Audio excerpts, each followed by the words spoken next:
spectatori și ascultători, asta ar fi o discuție mai interesantă și mai provocatoare, poate chiar mai de interes, și anume, tema succesiunii apostolice, că am văzut că deja am ajuns către ea, este una care ne scoate pe unii din ecuație în înțelegerea altora.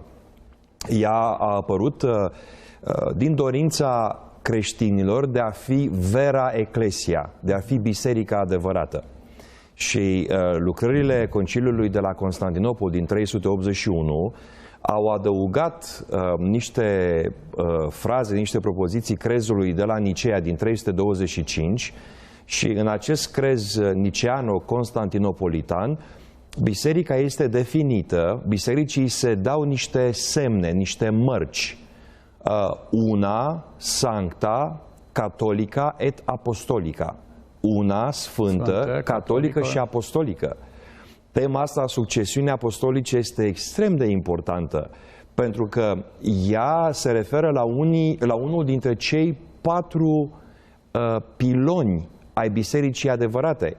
Vedeți, de aceea s-a făcut referire la un moment dat la o participare a mea anterioară de către unul dintre colegii de platou, s-a făcut referire la faptul că protestanții, inclusiv noi nu suntem nici noi chiar neoprotestanți, baptiștii au apărut la 90 de ani după Luther, dar noi suntem în afară pentru că nu avem această legătură istorică cu primele generații de apostoli. De aceea, în înțelegerea bisericilor tradiționale, bisericile astea nu sunt chiar biserici, cel puțin până și Conciliul al II-lea de la Vatican ne-a numit niște creștini,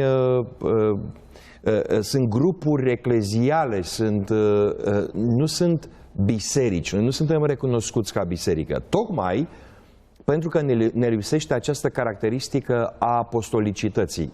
La ce se referă ea? Ea se referă la faptul că biserica adevărată este acea comunitate care păstrează legătura istorică cu comunitatea credinței, care, spun adepții acestei înțelegeri, își poate dovedi continuitatea până la perioada apostolică, adică până la Hristos, până la urmă. Da. Acum, istoric sunt probleme cu... eu am fost și la Vatican, la Biserica San Pietro, o experiență extraordinară, dar sunt niște probleme, sunt perioade în care episcopii nu sunt chiar așa de ușor de pus acolo, anii...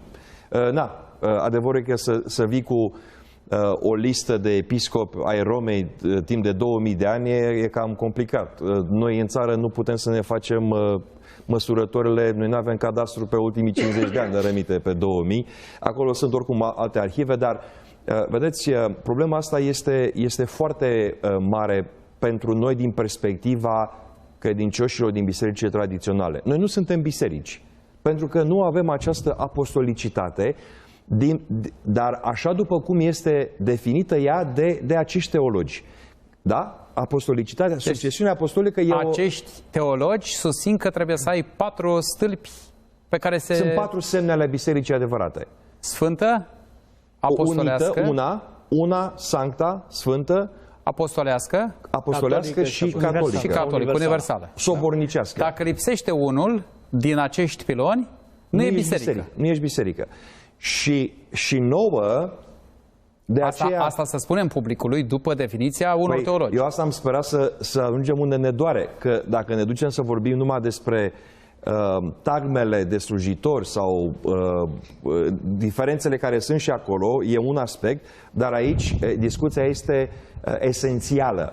Pentru că, vedeți, neavând această succesiune, și cum se manifestă succesiunea asta? Păi dumneavoastră nu aveți, iertați-mă, dar baptiștii nu au. Nu au, dar au ceva mai bun. Așa, o să vă spun ce. Cum se manifestă succesiunea asta apostolică? Prin hirotonisirea episcopilor și preoților. Fiecare episcop se poate duce, în teorie, înapoi la Domnul Isus. A fost ordinat de un episcop acum 30 de ani, acela acum 60 de ani, celălalt acum 90, acum 100, acum 200. Asta e succesiunea apostolică.